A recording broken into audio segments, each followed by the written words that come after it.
आज नवरात्रि का दूसरा दिन है और हम सभी की गहरी प्यास का साधना करने की उसका भी दूसरा दिन है।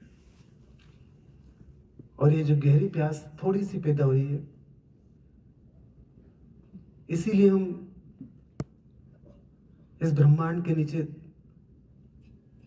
अपनी प्यास को विकसित करने के लिए आए हैं, क्योंकि हम इसका हिस्सा हैं। और सभी ज्ञानियों ने आकाश के नीचे ही साधना की, सभी ने अपने को विकसित करने के लिए आकाश का सहारा लिया है। आंशिक साधना तो घर के अंदर हो जाती है, पर वो जो गहरी साधना हो आकाश के नीचे ही होती है। और नवरात्रि उसमें बहुत सहयोग करती है हमारी साधना को विकसित करने में। इसीलिए हजारों सालों से नवरात्रि का उपयोग किया गया है। और ये जो थोड़ी सी प्यास पैदा हुई है, इसको आपको विकसित करना है घर जाने के बाद भी। ऐसा नहीं खाली यहां साधना कर ली थोड़ी सी। ये साधना कोई मेरा बिजनेस नहीं है, ये हमारा जीवन है। मैंने पहली बार थोड़ा सा इशारा समझा था 96 में, कि पृथ्वी जब सूरज के आसपास टर्न करती है, जब बहुत ज्यादा ऊर्जा का सैलाब होता है, तो अंदर नाभि के जगने की संभावना बहुत ज्यादा होती है। उसके बाद से मैंने सतत नवरात्रि के अंदर अपने अंदर शक्ति को जगाने का प्रयास किया, सतत 96 के बाद अभी तक। और हर बार कुछ नया चेंज आया शरीर के अंदर, हर बार। क्योंकि पृथ्वी जब जब टर्न करती है, कुछ वैसे तो प्रतिपल नया घट रहा है, पर इन दिनों में बहुत ज्यादा महसूस कर सकता है आदमी अपने अंदर चेंज का। ये दिन बहुत कीमती होते हैं। ये साधना का भाव मरने मत देना आप। और साध्य को पाने के लिए साधना करना है, साधन को पाने के लिए साधना नहीं करना है, अपने को पाने के लिए साधना करना है। मैं कौन हूं, मैं कहां से आया हूं, मुझे कहां जाना है, मुझे यहां क्या करना है, मुझे किसने भेजा, क्यों भेजा, क्या कारण था। ये सभी प्रश्न के उत्तर भीतर से आप ही महसूस करेंगे। कोई ऊपर से उत्तर देने वाला नहीं रहेगा। और जिसके भी उत्तर रहेंगे वो किसी काम के नहीं है हमारे। शब्दों में तो हम आत्मा को भी सुन लिया, परमात्मा को भी सुन लिया, चेतना को भी शब्दों में सुन लिया, मन को भी शब्दों में सुन लिया, पर गहराई तो अनुभूति के साथ ही होती है, वो प्रयोग के साथ ही होती है। अभी न्यूज में तो रोज बोलते हैं बहुत कोहरा है, बहुत ठंड है, बहुत बादल है, कहीं बारिश हो रही है। शब्दों में अच्छा लगता है, पर जिसको थोड़ा सा भी डेप्थ का नॉलेज है, वो ठंड का उपयोग करता है, डरता नहीं है, उसका उपयोग करता है अपने भीतर कुछ शक्तियों को जगाने के लिए। जब भी तो 4 नवरात्रि होती है, एक ठंड में होती है, गर्मी में होती है, बारिश में भी होती है, फिर उधर गर्मी में होती है, कुंवार महीने में। कहीं ना कहीं हमारे जीवन का संबंध है इस मौसम के साथ। जब भी तो वृक्ष हर मौसम का उपयोग करते हैं अपने को शक्तिशाली बनाने के लिए। और हम भी तो इस रहस्यमय जगत के हिस्सा हैं। हम भी तो अपनी शक्ति को जगाने के लिए इसी मौसम का तो उपयोग करेंगे। पर हम न्यूज में पढ़ लेते हैं, समझ लेते हैं बहुत ज्यादा ठंड है, और ठंड में कुछ लोग मर गए पूरे प्रदेश में। अब कुछ लोग तो यूं भी मरेंगे, बिना ठंड के भी मरेंगे, मरने वाले तो। पर वो ठंड का नाम जुड़ने की वजह से आदमी साधना करने से ही रुक जाता है कि ठंड में नहीं आएंगे साधना करने के लिए। रोज न्यूज भी आती कि कार के एक्सीडेंट में कई लोग मर गए, तो ऐसा नहीं बोलते कार में नहीं चलेंगे हम अब। नहीं, वहां भी तो मरते हैं, कितने लोग मरते हैं कार के एक्सीडेंट में। रोड पे चलने वाले लोग भी मरते हैं। खाली साधना करने के लिए हम रुक जाते हैं, अपने को विकसित करने में सबसे पहला कदम उठाते हैं अपने को रोकने के लिए। पर मैंने साधना को खंडित नहीं किया लाइफ में। तो जब जिस साधना से मेरे जीवन का विकास हुआ, वो साधना को हम ब्रेक कर देते हैं और विकास की तरफ ध्यान दे देते हैं। जो बाहर चीजें मिली वो साधना से मिली हमको। और आपके जीवन में भी जितनी भी चीजें मिली है वो साधना से समझ बनी आपकी, उस समझ से वो पैसा कमाया, मकान बनाया, परिवार में अच्छी हारमोनी बनी, उसी समझ से, उस साधना की समझ से।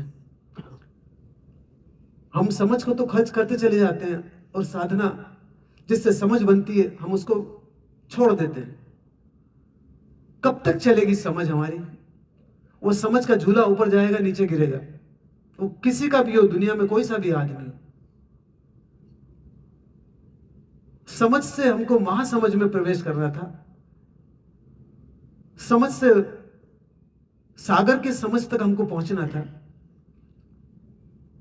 गंगा मैया थोड़ा सा पानी लेके चलती है गंगोत्री से,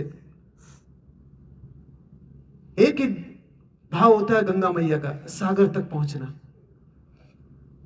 हम भी थोड़ी सी बूंदे लेके आते हैं समझ की, और महासमझ के सागर तक उन बूंदों के द्वारा पहुंचना था अपना। गंगा मैया भी निकलती और हरिद्वार तक पहुंचती और अपनी शक्ति के ऊपर मदमस्त हो जाती तो पूजने योग्य भी नहीं रहती। हजारों लोग हरिद्वार में आनंद उल्लास मनाते हैं और उसी उल्लास आनंद में वो वहीं मग्न हो जाती, हरिद्वार में आगे खसकती नहीं। तो आप कभी पहुंचते भी नहीं गंगा के पास नहीं। उसने आनंद को जीते हुए वो अगले पड़ाव पे चलना जारी रखा। उसने वो सागर तक पहुंचकर ही विलीन करके ही अपने को एक किया, उसने मिटाया अपने को। ये कुछ बूंदे जो हम लेके आए हैं समझ की, और नवरात्रि में कई गुना ज्यादा बढ़ने की संभावना होती समझ की हमारी।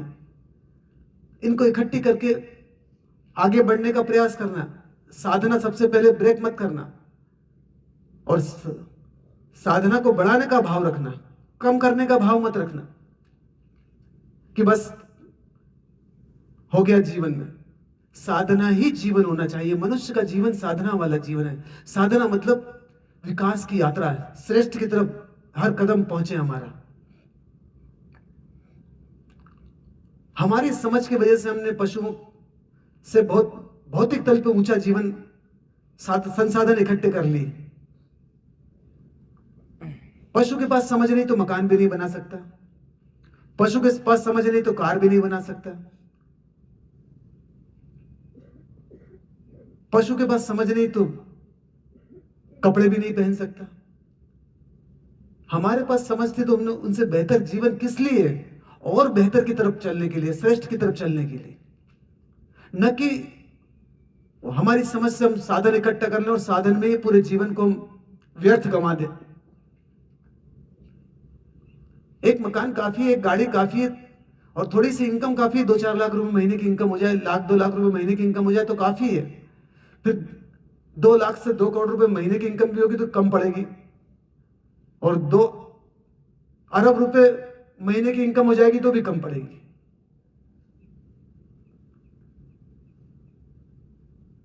वासना दुष्पूर है। वासना का मतलब ग्रेविटेशन, वो खींचता रहता है आदमी को, उसका कभी अंत होने वाला नहीं है।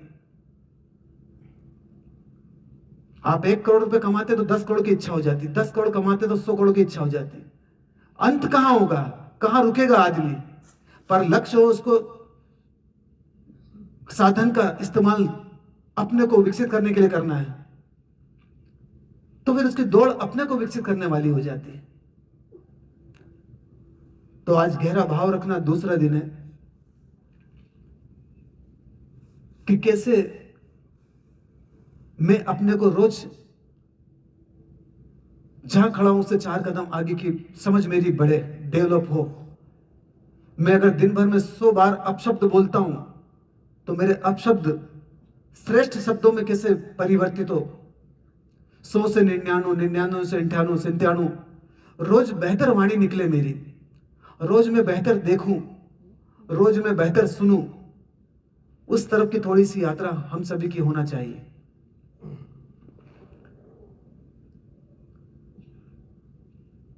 यहां जो कुछ प्रयोग करवाए जाते वो खाली ऊपर की मशीनों को चालू करवाने के लिए, और ये आज के समय को ध्यान में रख के सब प्रयोग कर रहे हैं यहाँ पे हम।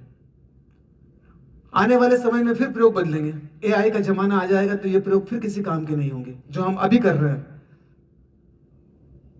इतना पॉल्यूशन हो जाएगा कि कुछ और सोचना पड़ेगा आदमी को। पर अभी तो हमारे लिए काम के हैं, अभी तो रिजल्ट बहुत अच्छे मिल सकते हैं हम सभी को।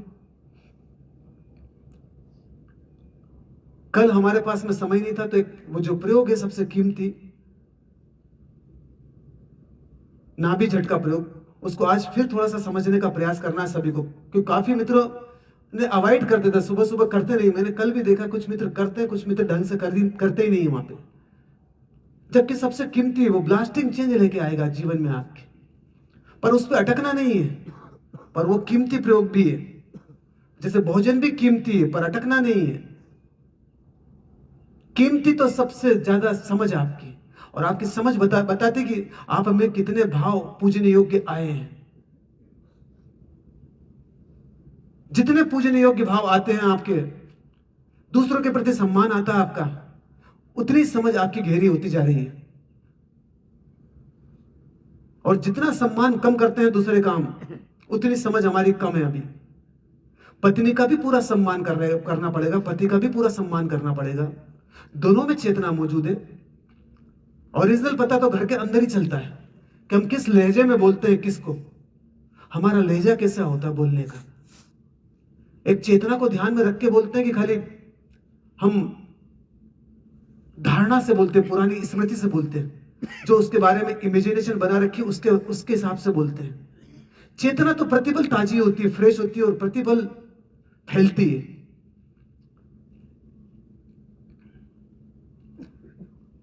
गंगा मैया में कोई डूब जाता तो गंगा मैया की खराबी थोड़ी है उसमें कि गंगा मैया खराब है भैया, डुबा दिया इसने।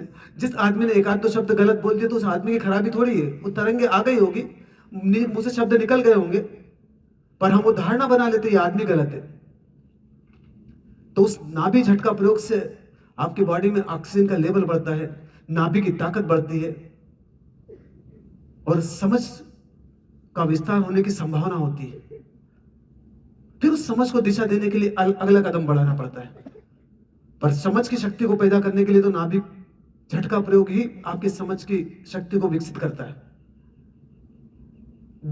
दिशा देना दूसरा चरण है उसका। तो पहले मैं आज नाभि झटका प्रयोग थोड़ा सा और समझा दूं। खड़े हो जाएंगे, इधर माँ मित्री खड़ी हो जाएगी, उधर पूर्ण जी खड़े हो जाएंगे, और माँ प्रार्थना हो तो वो भी उधर साइड में खड़ी हो जाएगी। आप नीचे बैठे रहेंगे, सब आप सब नीचे बैठे रहेंगे। पहले देख लें आप सब, कल समय नहीं था। और जो मित्र भी घर पे भी करते तो पहले तो एक बात ध्यान में रखना, बिना दीपक को जलाए आप अग्नि को जगाते हैं तो वह अग्नि ज्योति कभी नहीं बनेगी। दीपक तो एक प्रतीक स्वरूप है, इसको जलाने मात्र से आपके भीतर श्रेष्ठ की तरफ एक भावना आती है। पूरे भोजन से अग्नि बनती है, और अग्नि से अगर हम ध्यान नहीं देंगे तो वो क्रोध की आंख बन जाएगी, वो काम वासना की आंख बन जाएगी, वो लोभ की आंख बन जाएगी, वो मोह की आंख बन जाएगी।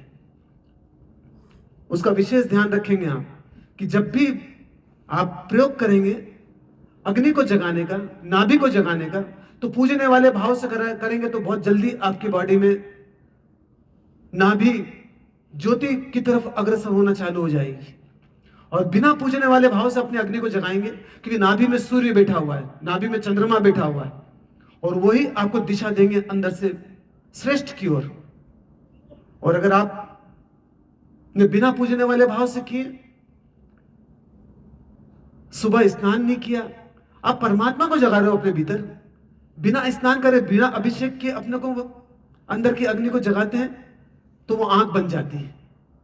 और स्नान करके अपने को, आप परमात्मा हैं, अपना अभिषेक करके आप बाहर आके जब अग्नि को जगाते हैं पूजने वाले भाव से, तो आपकी समझ कई गुना ज्यादा बड़ी समझ के साथ एक होने की संभावना बनती है।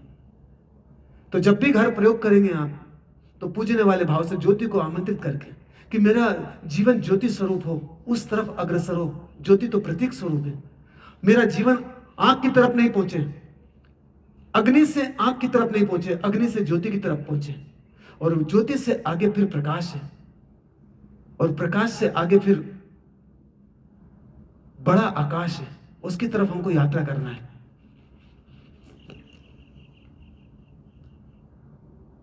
तो पहले तो ध्यान में रखना है, यहां किचन में भी, किचन में घुसने के साथ पहले जो रात की कार्बन जम जाती है, झाड़ू के द्वारा उस कार्बन को साफ किया जाता है, झाड़ू लगाई जाती है, झटके जाते हैं, और उसके बाद दीपक प्रज्वलित किया जाता है किचन में भी, ताकि एक भाव पैदा हो प्रसाद बनाने का, जिसमें परमात्मा उतरे।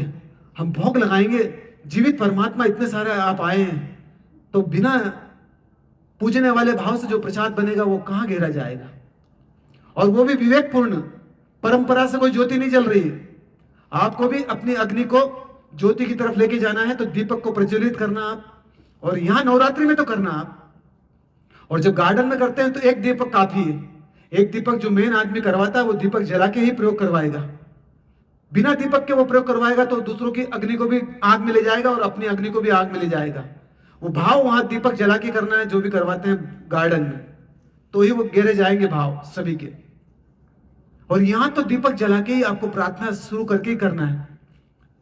और जितने रेगुलर वाले मित्र आते हैं, उनको सुबह कोई काम नहीं है तो उनको भी उस प्रार्थना में शामिल होना चाहिए। वो सबसे कीमती प्रार्थना होती है जो नीचे जाके आप करेंगे। ऐसा नहीं कि भैया हम टाइम पास करके घूम रहे इधर उधर, घूमेंगे आपका नुकसान है। इतना बड़ा ओरा मिलता है, वहां प्रेम पूर्ण प्रार्थना करते हैं आप, दीपक जलाते हैं आप। कब मौका मिलेगा, नवरात्रि में नहीं करेंगे तो कब करेंगे आप। जरूर जो कर्म ध्यान करते हैं उनकी बात अलग है, वो ऑलरेडी पूजने वाले भाव से लगे हुए हैं।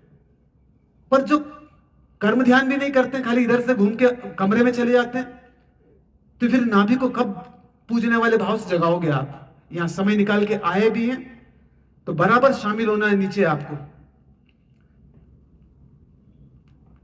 जब अंदर की अग्नि को जगाते हैं तो पहले तो नाड़ियां जो है हमारी, वो थोड़ी लचीली करने के लिए पहले प्रयोग करते हैं आप। तो प्रयोग चलता है नीचे कुंजी आई है वाला, वो हिला के बताना थोड़े से हाथ उधर, ऐसे 3-4 मिनट का ये प्रयोग होता है।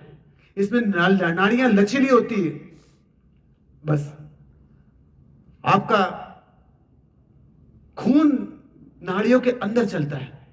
और खून कहां जाता है, हार्ट के द्वारा पंप करता है हार्ट, और लंग्स में पहुंचता है खून आपका। किसके लिए, कार्बन को बाहर करने के लिए, ऑक्सीजन को गेन करने के लिए। और वो खून फिर ट्रेवल करेगा नाड़ियों के माध्यम से हर सेल के पास ऑक्सीजन को पहुंचाने के लिए। क्यों पहुंचाता है हर सेल के पास ऑक्सीजन, क्यों पहुंचाती बॉडी हमारी, क्योंकि उसमें ग्लूकोज होता है। ऑक्सीजन और ग्लूकोज मिलते हैं तो तत्काल एनर्जी का फ्लो बॉडी का बढ़ जाता है, और उस सेल की ग्लूकोज की कैपेसिटी ज्यादा हो जाती है गेन करने की। जब आप नाड़ियों को लचीला नहीं करते हैं, नाभि झटका प्रयोग नहीं करते हैं, तो उस सेल की कैपेसिटी कम होती है ग्लूकोज को स्टोर करने की। और जितना कम ग्लूकोज स्टोर करता है उतनी एनर्जी का फ्लो आपकी बॉडी में कम होता है। पर जितना नाभि झटका प्रयोग सही करेंगे आप, वो हर सेल की ग्लूकोज इकट्ठा करने की ताकत कई गुना बढ़ जाएगी। ग्लूकोज मतलब अग्नि, वो प्योर अग्नि इकट्ठी करता है सेल हमारा। वो डीएनए और आरएनए होते हैं उनमें, वो सब इकट्ठा करते हैं सेल। पर ऑक्सीजन वहां पहुंचेगी तो ही उस सेल का वो अग्नि का उपयोग कर पाता है।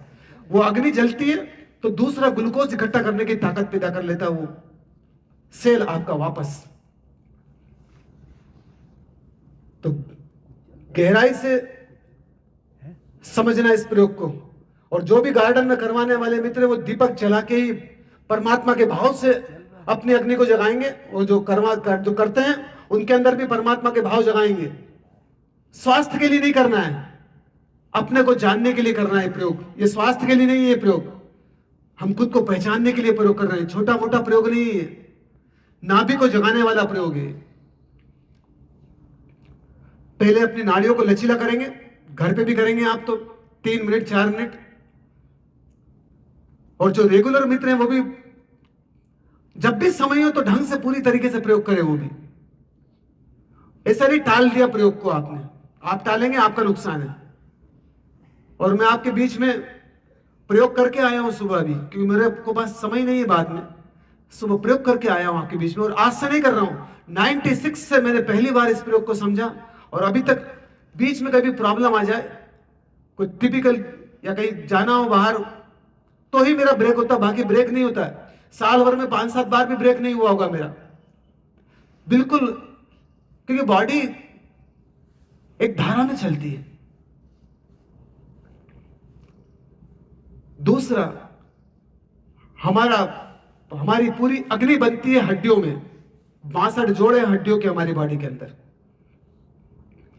बैठे बैठे हम कपालभाति करते हैं तो हार्ट पे लोड ज्यादा आता है, क्योंकि आप जितनी तेजी से श्वास फेंकते हैं उतनी तेजी से हार्ट को, लंग्स में खून को भेजना पड़ता है ऑक्सीजन लेने के लिए, तो पूरा जोर हार्ट पे आता है। पर आप खड़े होके करते हैं तो घुटने हार्ट का काम करते हैं आपके।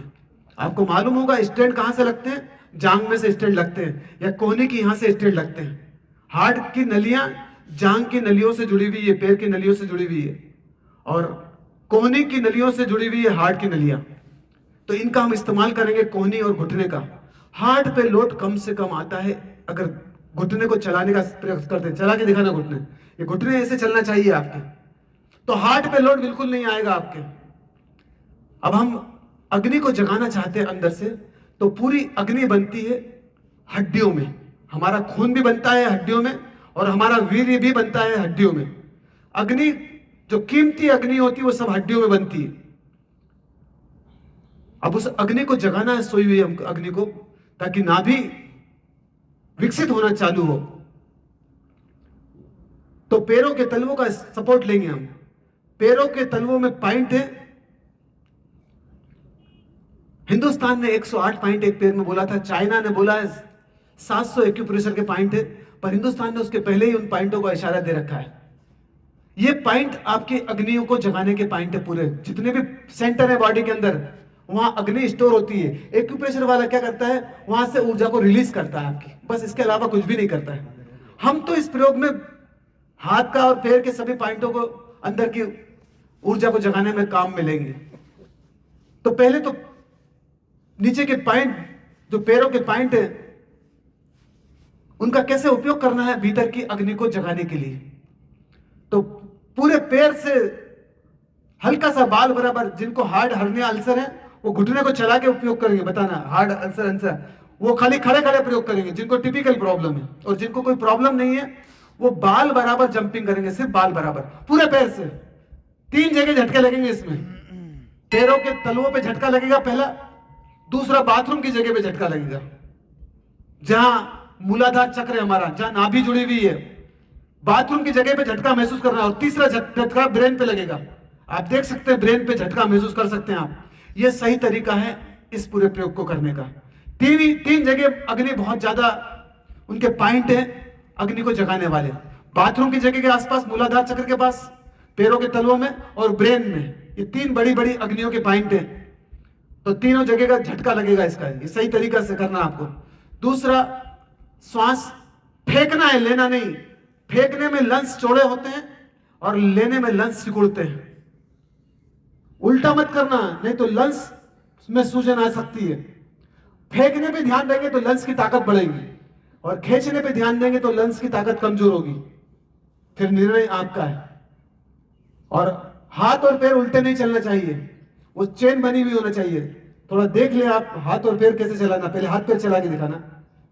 ये सही तरीका है। पैर भी नीचे जा रहे हैं, हाथ भी नीचे जा रहे हैं, पैर भी नीचे जा रहे हैं, हाथ भी नीचे जा रहे हैं।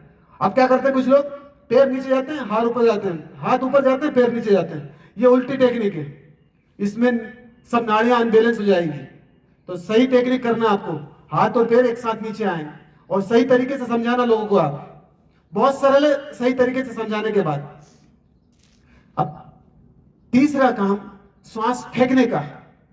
तो पहले तो जिनको प्रॉब्लम है वो खड़े खड़े श्वास फेंकेंगे। खड़े खड़े श्वास फेंक के दिखाना,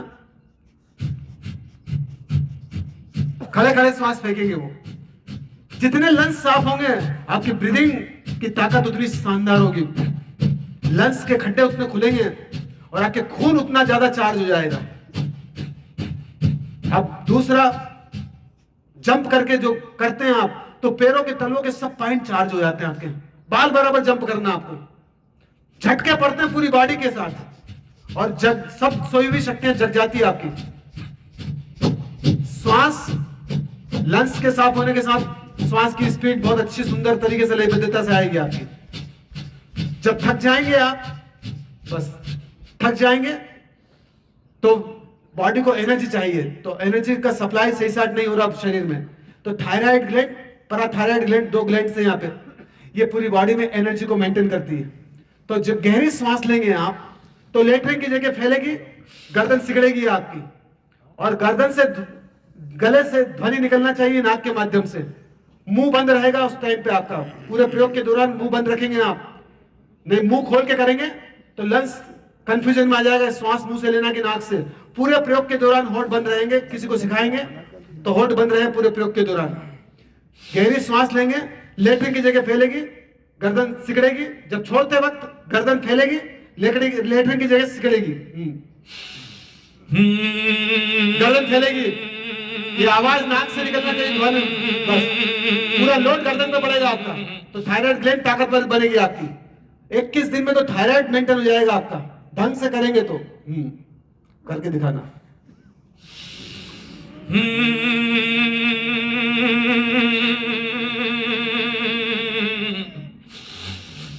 लेटने की जगह फैलेगी, गर्दन सिकुड़ेगी और छोड़ते वक्त गर्दन फैलेगी, लेटरिन की जगह सिकुड़ेगी। ये इंडिकेशन मान लेना आप, बस मूलाधार चक्र होता है लेटरिन और बाथरूम की जगह के बीच में, वहां सीधा जाके प्रेशर लगता है। और ये सही तरीके से करेंगे तो सभी मशीनें आपकी सिस्टमेटिक तरीके से काम करेगी। और जब बॉडी में एनर्जी अंदर पूरी हमने डाल दी तो हथेली के पॉइंट के माध्यम से वो एनर्जी हर पॉइंट पे ठहरती है। तो फिर 1 मिनट ताली का उपयोग करेंगे आप, उंगलियां चौड़ी, घुटने का मोमेंटम देते हुए ताली ठोकेंगे आप। ये 3 स्टेप है। पहली स्टेप श्वास फेंकने वाली 3 मिनट, ये 3 मिनट श्वास फेंकने वाली, गले में अलार्म भर के 1 मिनट गले का करना है,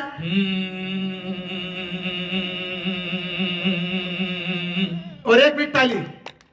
बस ये ऐसे 7 चरण करना है नियमित आपको घर पे, 7 चरण, क्योंकि 33 मणके होते हैं। ये वीडियो दिखाएंगे आपको।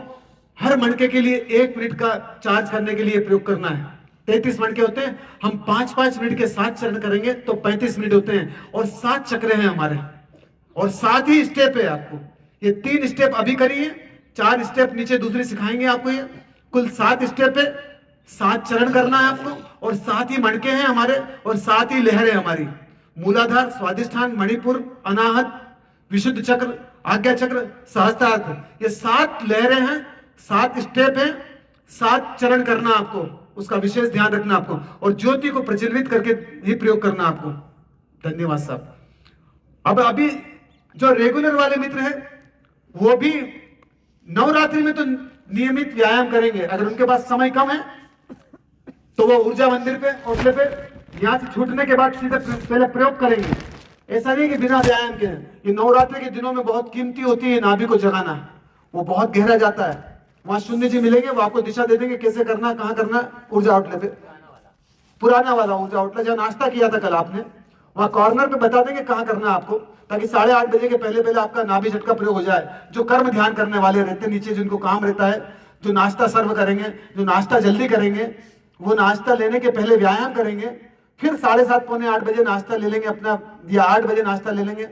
जो पहले कर लेते हैं सुबह 6 बजे के पहले, वो नाश्ता 7:30 बजे ले लेंगे। जो यहाँ से जाने के बाद करते हैं वो आधा घंटा प्रयोग करने के बाद 8 बजे नाश्ता ले लेंगे। पर ये प्रयोग नियमित करेंगे, धारा नहीं तोड़ेंगे आप, वो सभी को करना है। ऐसा नहीं कि बस आ गया भोजन अच्छा हो गया तो बस कोई दिक्कत नहीं है, पर अपने को जानना है तो नाभि को जगाना है। और ये प्रयोग उसमें सहयोगी बनेगा, बहुत ज्यादा सहयोगी बनेगा ये वाला प्रयोग, नाभि झटका प्रयोग। यहाँ नहीं, घर पे जाने के बाद भी। और जो भी मित्र फ्री होते हैं तो वो नीचे जो ओरा बनता है ज्योति को लेके 9 दिनों में तो वो ओरा बनाए अपना। ऐसा नहीं कि जो काम करने वाले आदमी है वो भी यहाँ के ओरा बनाने लग जाए, वो कर्मयोग में उनका ओरा बन जाएगा। पर जो काम नहीं करते हैं, जिनको कोई 8:30 बजे तक कोई कर्म ध्यान नहीं है, वो 8:30 बजे तक नीचे नाभि का जो पूजने वाले भाव से प्रयोग होता है उसमें सभी को शामिल होना है, वो ध्यान में रखना है। और जितने भी यहाँ मित्र हैं वो एक भी ऐसा नहीं हो कि व्यायाम नहीं करेंगे, वो सभी व्यायाम करेंगे। या तो 6 बजे के पहले करेंगे, या यहां से छूटने के बाद, जाने के बाद करेंगे सभी। क्यों? नवरात्रि के दिन बहुत कीमती होते हैं, उसमें चूकना नहीं है।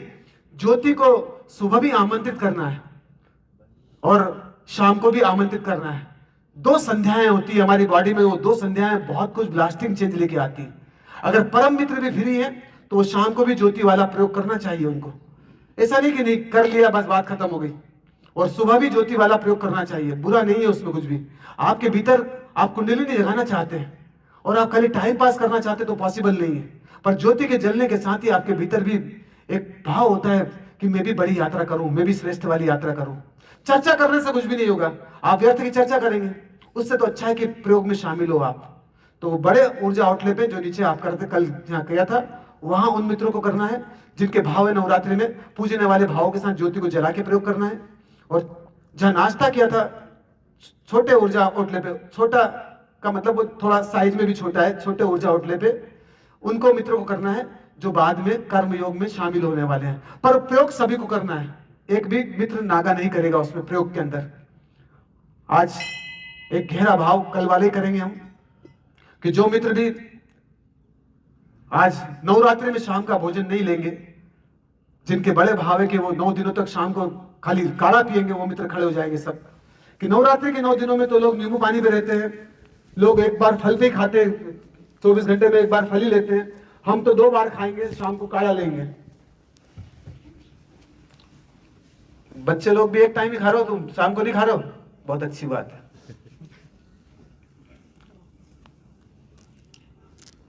बाकी अब वो मित्र जो सब खड़े हो जाएंगे, बाकी 3 दिन के बाद सोचना, आप जब मन की यात्रा शुरू होगी जब सोचना, बाकी सब खड़े हो जाएंगे। अब